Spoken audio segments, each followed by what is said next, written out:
Auroras make weird noises, and now we know why.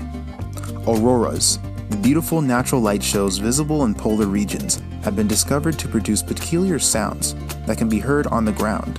Researchers have identified the sounds result from charged particles in the auroras, reacting with the Earth's magnetic field.